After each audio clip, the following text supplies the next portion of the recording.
they started shooting, everybody hit the ground. Mm-hmm. So after the shooting, when everybody got up, Jacob was still laying there.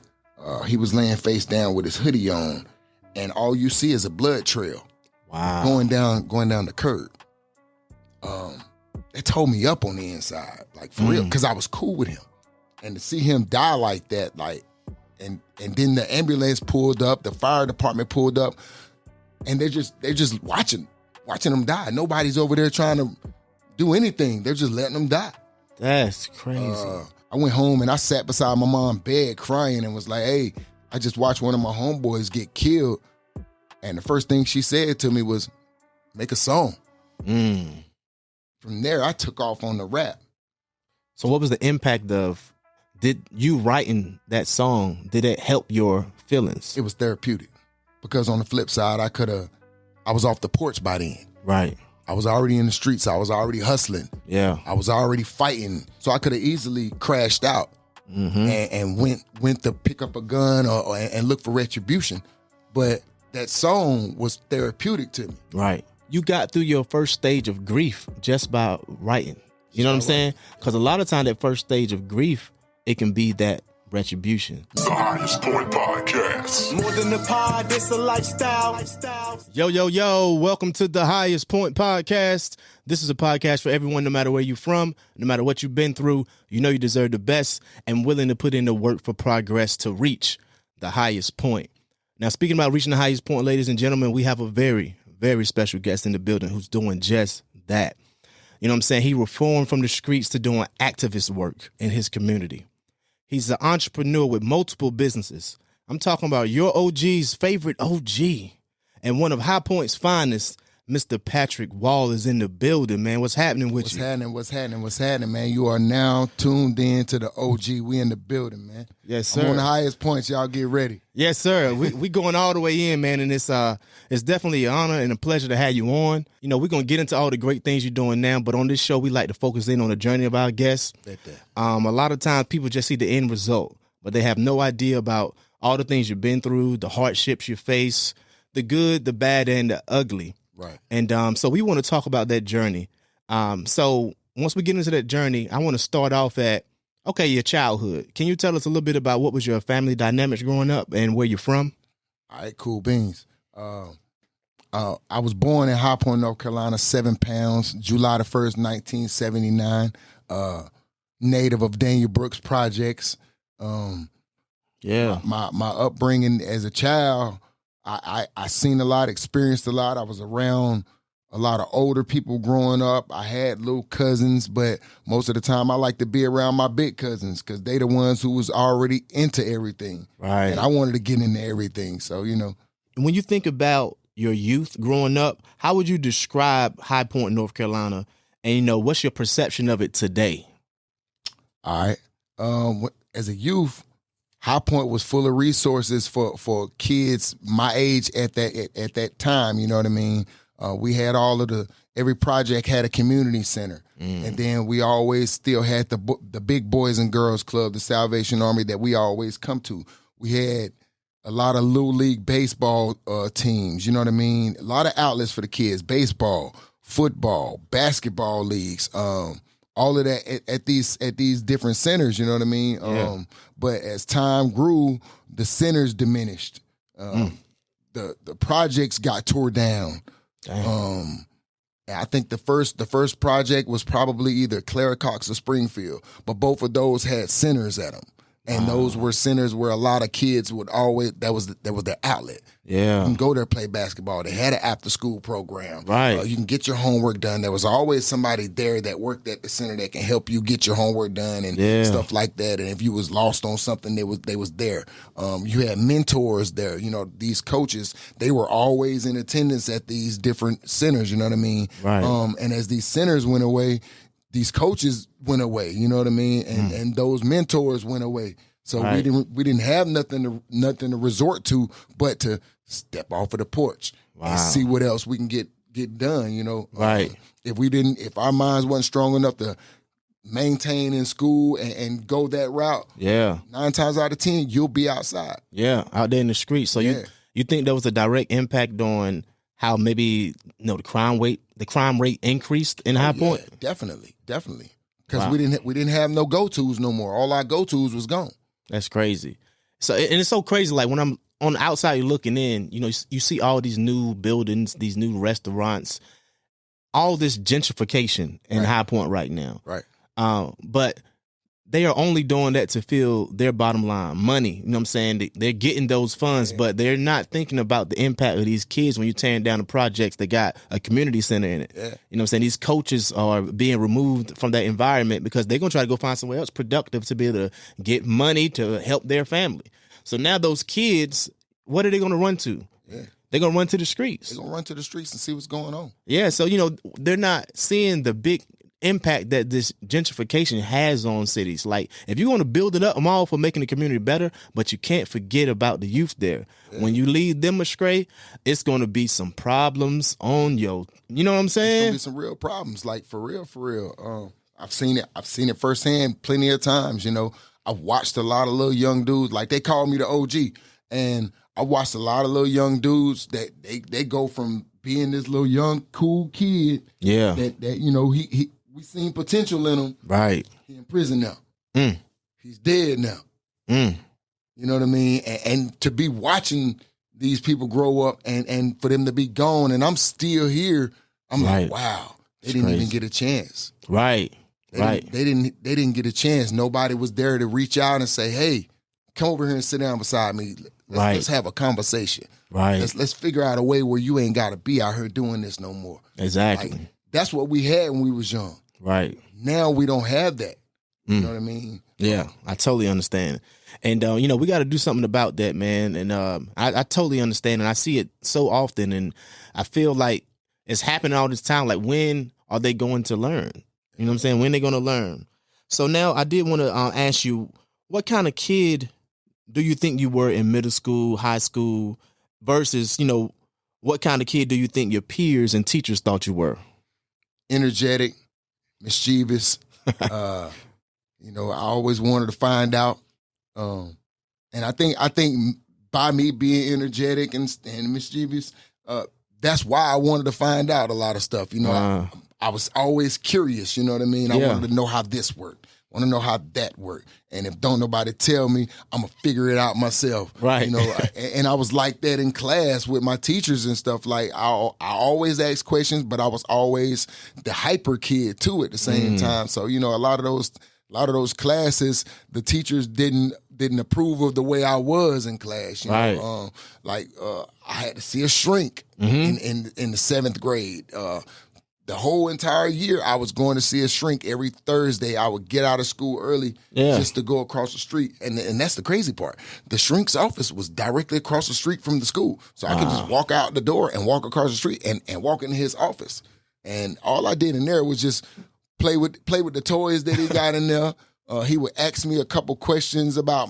He didn't ask me nothing serious about what's going on in my head or nothing like that. He just wanted to know how my day was.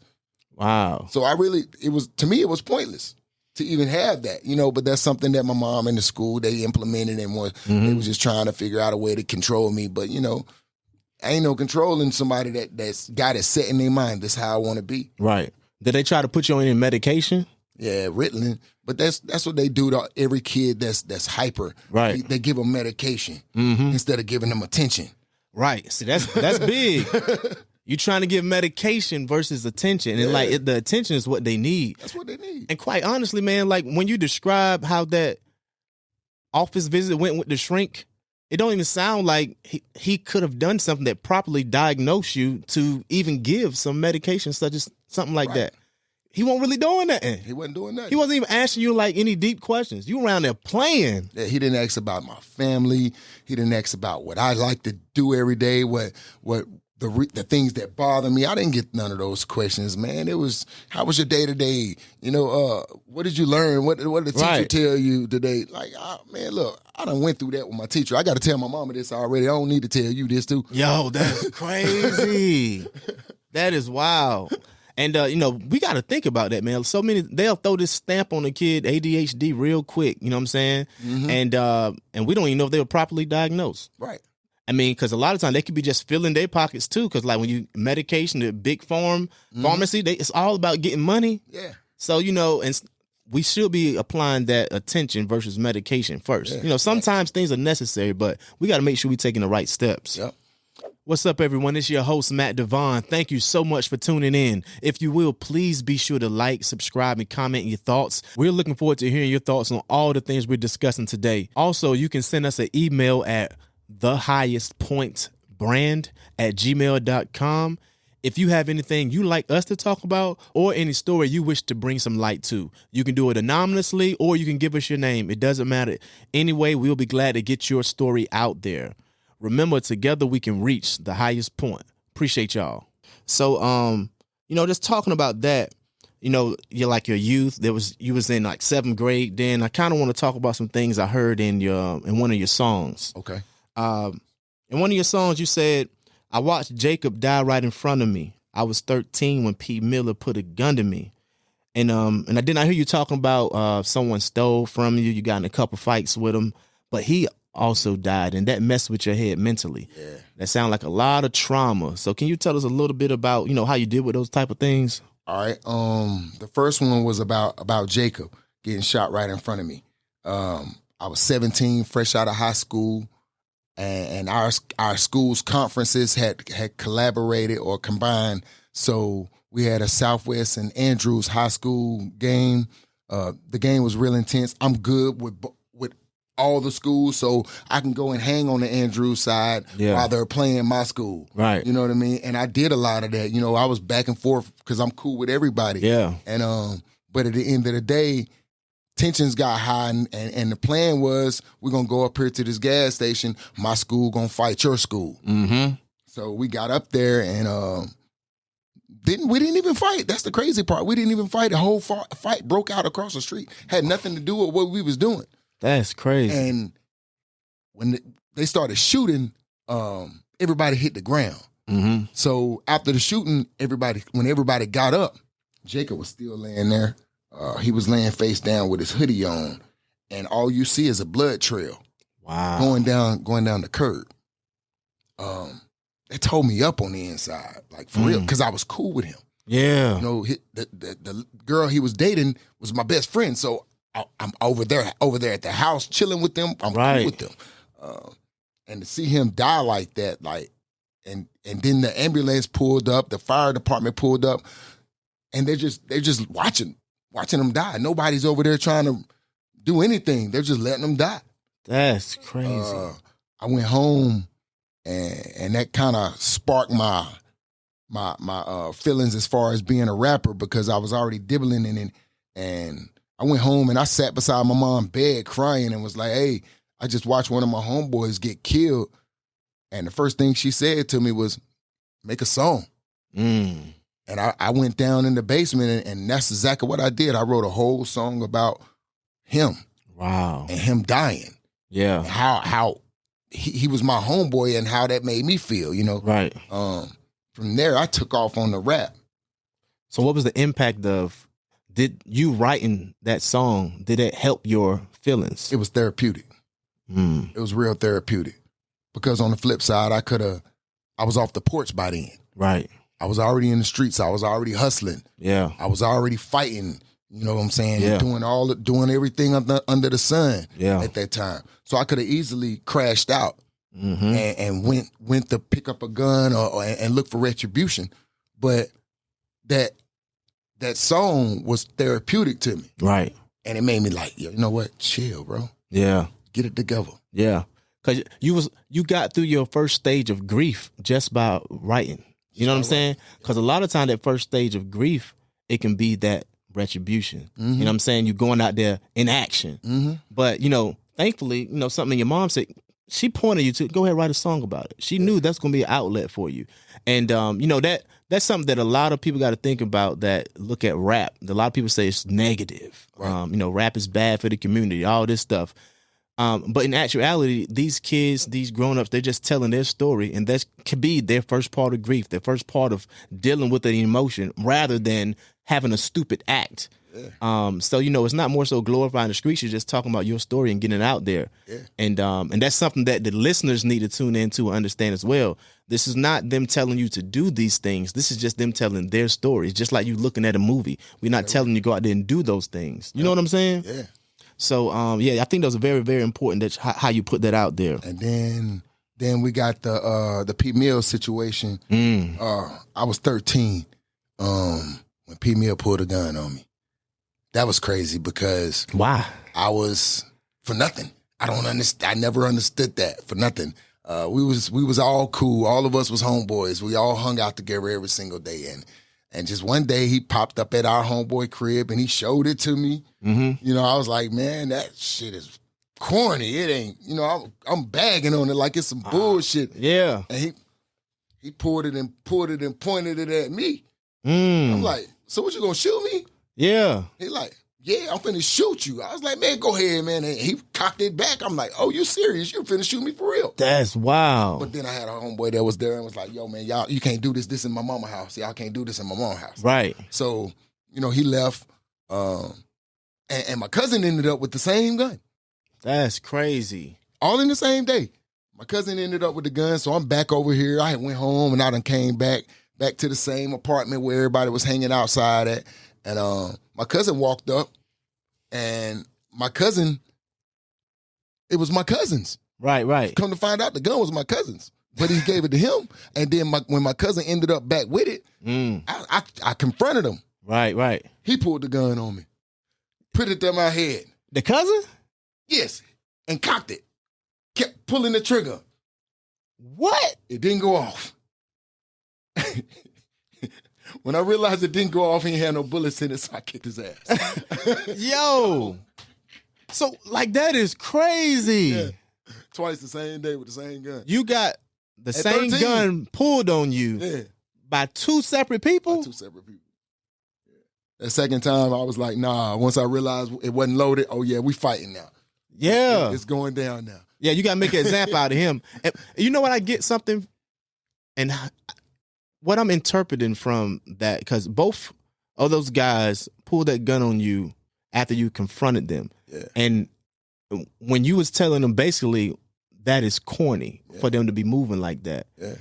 So actually they valued your opinion so much, they felt so disrespected that you would call them corny because your opinion mattered to them much. Yeah. You know what I'm saying? Have you ever thought about And now that you say it like that, I get that. You know what I mean? Because it was some level of respect involved. It gotta in that, be. You know what I mean? Yeah, it gotta be some type of level of respect. Now, he deserved to get his ass whooped. Yeah, true indeed. You know what I'm saying? Both of them. But a lot of times people don't, when someone gets so mad, that means that they're so disappointed in the person, they're getting this feedback from them. Yeah. But, we also got to understand and be able to take feedback. Yeah, you got to. You know what I'm saying? Yeah, you got to. That person telling you this out of love. I'm telling you that's corny out of love because you can do something stupid with it. You know what I'm saying? That can end your life. Yeah. Or end someone else. Could have been dead. Yeah. You know at 13. And then Could've fast been dead, forward. You feel me? I was always, but like I said, where I stayed at around that time, it was a project here. You go across the street. It was Beeman Court. You go across the street, you had Newgate. Yeah. You go not even across the street, you go through the fence. Right. In Spring Valley. Dang. So we had 3 projects right here side by side. So you got all of these kids around each other. Yeah. And then we got the hood. Right. This hood had gangsters. Right. You know what I mean? Everybody, all the little young guys my age, we wanted to be like those big dudes. Right. In the hood. You know what I mean? We emulated that shit. Those was our idols growing up. So, Yeah. Okay, so we listen to all those type of things, right? Right. So you the OG now. People call you the OG and been doing that for a while. Yeah. So, how would you tell a youngster to cope with seeing things like that currently? Talk to somebody. First and foremost, holler at God first. Yeah. You know what I mean? Drop to your knees. You know what I mean? When something traumatic hit you, drop to your knees. He gonna help you figure it out. Or if not, make you feel better. Right. You know what I mean? And then when you get off of that, go talk to somebody that's tangible. Right. Somebody that you can reach out to somebody that you look up to, not somebody that you look up to that's gonna say, let's go grab the gun and go solve it. Right. Go the opposite direction to somebody else. You know what I Right. mean? Somebody that's gonna help you see things clearly. Yeah. They'll point out where you went wrong, and they might point out where they went wrong at the same time. So Right. you have a chance to see both angles. Yeah. Go that route. You know what I mean? No yes men. No yes men, because them the ones that's gonna get you knocked, or them the ones that's gonna get you killed. Facts. Straight up and down, like no bullshit about it. Yeah, man. That's real. That's real. That's why he the OG, ladies and gentlemen. Yeah. So, I did want to ask you, what do you think impacted some of your poor decisions the most in your youth? Insecurities or peer pressure? I'm gonna say insecurities, and I really don't want to say insecurities, but I can't say peer pressure because shit, I was always the big dog. You know, like my cousins, like all my cousins that I used to hang around. It used to be about 20 or 30 of us at one house. Yeah. I was the oldest. You You know what I'm saying? So none of them influence me to do anything. You know Right, what I right. mean? I was doing the influencing. They Right. would see me, or they would call me when they got a problem. Hey, big cuz, pull up, da da da da da. Right, You know right. what I mean? So in a way, I'm gonna have to say it was the insecurities. You know what I mean? It might have been just me not feeling myself at the time. You know what I mean? Yeah. Me not feeling the way things going in my life, you know, and that might be tearing me down to the point Right. where I'm in desperation mode. Yeah. And when I get in when they get in desperation mode, they're gonna do whatever it takes to make it happen. Yeah. Desperation is an insecurity. It's an insecurity. Yeah. It really is, you know. And when you get in that desperation mode, like you can crash out in that mode. For sure. If you don't got somebody to pull you back, you're gonna crash out. Yeah. Fortunately, I had some people that was willing to say, I'm gonna grab you by your shirt. Right. Come on back over here. Right. You're going a little bit too far. Right. Because I did so much fucked up shit. Right. So much fucked up shit. Mm-hmm. But at the same time, I had time to realize that I did the fucked up shit. Yeah. Yeah. And that's what makes an OG. For sure. Because when they have that opportunity to learn, if they get the chance to learn from their mistakes, learn from the fucked up shit that they're doing, Right. and have it in their mind and say, you know what, I got to change this shit. Yeah. And if I can't change it, knowing that I got X amount of people around me that look up to me, I got to change me and then help them change at the same time. Right. And then Right. and then in the mix of me helping them change, their level of respect is greater now. Right. Now Yeah. they're looking up to me, big brother, Right. OG. Mm-hmm. You know what I mean? And that's when they started calling me that, because they seen the moves I was making. They already knew my accolades in the street. They Right, knew right. the things I was doing out Right. here. And that's what they was used to hearing about. Right. But then, let me see. I had one of my homeboys. He was killed, Mm-hmm. and I think this is what started me doing for the community. Let me rewind. Yeah. Yeah. Because I'm a church person too. Gotcha. You know what I mean? And I had an amazing apostle. Mm-hmm. And at one point she had told me, she was like, hey, you're gonna be out here in the street ministering to these kids. Mm. But you're not gonna have a Bible in your hand when you're doing it. Mm. You're not gonna be preaching scriptures to these kids when you're ministering to them. Right. You're gonna come to them just the way you are. Right. And you're gonna talk to them the way you know how to talk to them. Yeah. You might not lead, she said, you might not lead them to Christ, but you're gonna lead them to do the right things in their life. I was like, I ran from that. Yeah. I ran from that. It was too strong. Or I didn't want this responsibility. Yeah. I didn't want to be responsible for running around the community and helping change people's lives. No, my life is full of shit right now. Right. So how can I change people's lives? But when people see Yeah. greater in you, Right. you might not see it. Yeah. So that was on me for 6 years. I ran from that calling. Wow. One of my homeboys was killed. Mm-hmm. Me and him grew up thugging in the streets. Mm-hmm. We used to be in the clubs all the time thugging. You know what I mean? Mm-hmm. And for him to die, we're the same age. Right. I was like, oh, this one of my peers. Yeah. It hurt. Yeah. So the first thing I did, and that day, bro, I had $5 in my pocket. Mm-hmm. I went home. I grabbed 2 markers and a staple gun. And I went to the Family Dollar and bought 4 poster boards with that $5. Right. And I cut them in 4s. Mm-hmm. And I sat on the block in my hood on the block, and I started making stop the violence signs. Mm. You know what happened? What? All the little guys that respect me and love me, the young ones, Yeah. the ones that's out thugging, Mm-hmm. the gang members, Right. they all came on the block and seen what I was doing. And they sat down and was like, let me get one. Mm. Stop the violence. Yeah. We need a change. They started Wow. just off of seeing me Yeah. and them having respect for me, Yep. calling me OG. Right. They seen my initiative. They was like, oh, I'm going to support this too. I want to live too. Right. Even though I'm out here fucked up, I want to live too. Yeah. So they started doing it. And it grew big. Right. It grew big in one day. It grew big. Like, Yeah. went from 4 poster boards and a marker to food to drinks. Like, people was coming out bringing us more supplies to continue the mission. Right. So I ended up putting a name to it, make a sign, take a sign. Right. And what we did, we went to every neighborhood in the hood, in the city, and for a week we would spend time in that neighborhood, Right. making posters, kicking it with the kids. Right. We'll march around the neighborhood, put the posters up, Right. talk to them, want to know what they got going on, you know, their future plans and their lives and stuff like that. And we did that the whole summer. Wow. That's amazing. It was so crazy because in the midst of that, they was doing a lot of killing before this. Right. But when we started going around the city and doing this, it kind of calmed down for a little while. Right. Right. Yeah. Some lives were saved by doing that. Bro, and I didn't, after the fact, I didn't even realize the impact that just that one movement had. Yeah. You know, because it grew. Right. When we pulled up to the next neighborhood that following week, people was already there. Yeah. Kids was already there, ready to put in the work because they knew what we was coming to do. Right. Right. And that first step that you took, that was you didn't intend for none of that to happen. That wasn't a plan, but you took one step of purpose. Yeah. And all these other things came in behind it. Yeah. So when you got that inkling in you to take that one little step of purpose, don't hesitate to do it.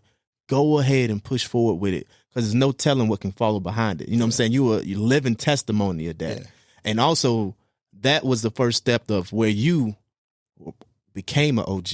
Yeah. Because the OG is not the person that's the crazy killer out there. You know, that's just, he's a crazy killer. Right. You know what I'm saying? Like, he's the big drug dealer. He's not OG, nothing. Right. You only become an OG is when people relate to you. They know where you come from. They've been in those same circumstances. And then you start trying to make a positive difference. You're trying to spread game to the people that's under you so they won't have to make the same mistakes that you made. Yeah. You know what I'm saying? Yeah. Or deal with the trauma that you had to go through. Yeah. So, you know, I think that's dope. And a lot of times people don't, like our black men, they don't get their flowers. You know what I'm saying? So I want to give you some flowers there. Appreciate because I heard about these type of things that you all did, and I was like, okay, that's dope. That's someone I wouldn't mind being around. That's someone I could kick some game off of and let them understand their perspective on this. What are your thoughts on this? How do you think we should go about if we want to try to make another, initiative to help the community? That's dope. You know what happened in the midst of that one initiative right there to stop the violence movement that we had? In the midst of that, Hurricane Harvey hit Houston. Yo, I was coming to that. Talk about it. You know what I mean? Hurricane Harvey hit Houston, and another one of my homies that's out here, that's out in the street, you know what I'm saying, doing what he do. Yeah. You know what I mean? Hit my line and was like, hey, bro, we need to do something for Houston. I said, what you mean? He was like, bro, the hurricane done hit them. They down bad down there. I'm like, yeah, I mean, I don't know what we can do. We at High Point. Right. He was like, bro, let's get a 18-wheeler and fill it up. What's homie name? Mike McQueen. He got a restaurant called the Season Trap right now. Dope.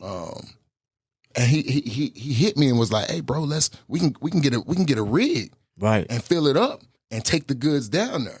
Oof. Okay, when he said that, I'm thinking, okay, we can get the truck, we can get it filled up, and we can get it sent down there. We ain't going, we just gonna send it on down there. Right. But that wasn't the plan. The plan was we going with the goods. Right, we going down and we putting this out ourselves. We going with the goods. And we set it out to do it. We set out for like 2 weeks to fill this truck up. Okay. We filled that truck up in 9 days. Wow. Like, that was so crazy because that was on the news and everything, wasn't it? Yeah. That was a blessing. But like I said, that one initiative, it led to everything that my apostle prophesied over me. Right. I'm going to be doing God's work. Right. I'm going to be doing work for the community, for my city, for the world. Yeah. And I didn't know it was going to go to Houston that fast. From High Point to Houston. I didn't know that. You know what I mean? And we got that truck filled up from the front. It was a 53-footer from the front to the very back. And the day that we filled it up, we hit the highway. We rode down there with the truck driver and his wife.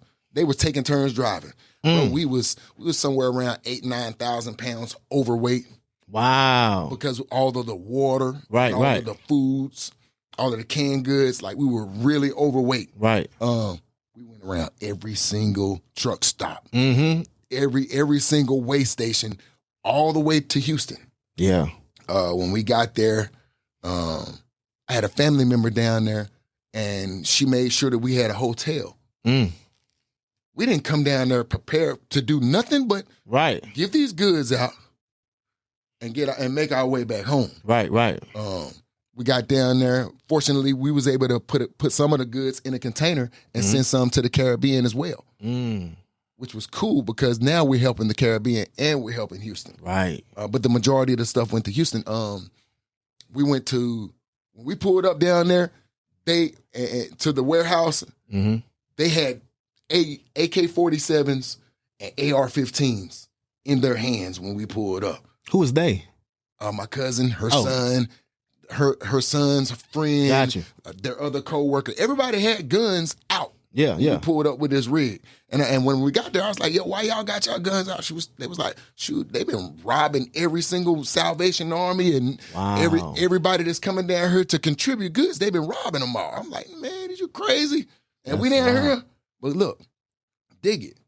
So when we leave from the warehouse, we go to Sudan and Chew, the 5th Ward, Houston. We pull up on the block, and as we taking stuff out, you can see the houses. You can see the water level. Like it might be a 2-story house, and then it's a 1-story house. You can see the water level on the 2-story house, and you could tell that 1-story house was completely underwater, roof and all. Crazy. That whole area, man, and people just started coming out. Nobody tried to rob us. It was a guy right across the street. He fired up a grill. He fed us while we ministered to the community. Right. He took care of us and fed us. Yeah. That was an amazing experience just to be able to do something for somebody else in a whole nother place where they don't even know us. Right. We didn't do news cameras. Right. We didn't warn anybody. We didn't give anybody a heads up that they were coming. Right. We just showed up. Yeah. Once we got everything off of the truck driver left. Yeah. We're still here on the block. Dang. You know, and that, like I said, that was a wonderful feeling, bro, just to be able to do something like that. And from there, it was like, sure, I'm energized. Now I want to do whatever I can for the community now. Right. I came back with a whole renewed mind. Shoot, let's go back to school programs. Right. Let's do something for Thanksgiving. Let's do something for Christmas, for the kids. We're going to do it every single year. And that's what I've been doing every single year since then. It's been up. I love it, man. I love it. It's amazing how, again, when you stepped out there on purpose, God covered everything else on your way. Everything else. You know what I'm saying? Like, you didn't even plan to have no place to stay when you got down. It was set up. It was set up. You know what I'm saying? You got clear passage through there where others got robbed. Yeah. You know what I'm saying? Yeah. It's amazing, man. So, keep doing what you're doing, man. It's so much more going to follow. And, I'm sure they appreciate it, man, all the way from North Carolina to Texas, man, Houston. We actually still have a few people from Houston that we kept in contact with. Yeah. And they reach out to us every month, every week, out to us just to let us know we still appreciate you. Yeah. It makes a big difference. Just them saying that right there make me want to just continue to do good, do right by people, continue to sow good seeds in the community. Yeah. Fight for these kids, you know what I mean?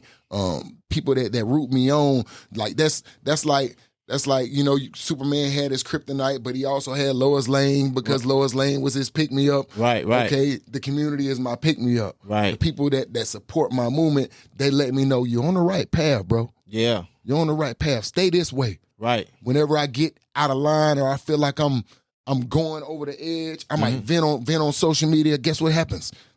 I get inboxes. Hey, bro. No, that's not it. Yeah. You already going this way. Right. Don't go backwards, bro. Yeah. Keep going forward. Don't crash out. Right. So, my motto now, I'm trying to make sure that the youth don't crash out. Don't crash out. Crash out for what? Right. Right. Crash out for what? For what? That's a t-shirt. Yeah, like thank you. Like, crash out for what? What we crashing out for? Yeah, don't crash out for what? Either one. That's a shirt. And I know you got the apparel company too. Yeah. Now talking about that, it sounds like you felt fulfilled when you do those type of things. Yeah. Now you come from the streets. You've been in the streets environment, so you have experienced wars in the streets. Yeah. Some wars you lose, some wars you win. Now, tell me, after you won any one of those wars, was that feeling anywhere near to how you felt fulfilled when you gave back to those communities and helped make a difference in people's lives? Nah. Me doing for the community, man, it feels way more better than me getting back at this dude right here who shot me. Yeah. You know what I'm saying? It feels way more better than me getting back at this person who stole from me. You know what I mean? Like it feels way more better than me getting back at this girl who cheated on me. So now I'm gonna fuck her sister. I'm gonna fuck her cousin. That get back has no measurement. It doesn't weigh on a scale when it comes to the community. Subscribe now for part 2. The Highest Point Podcast. More than a pod, it's a lifestyle.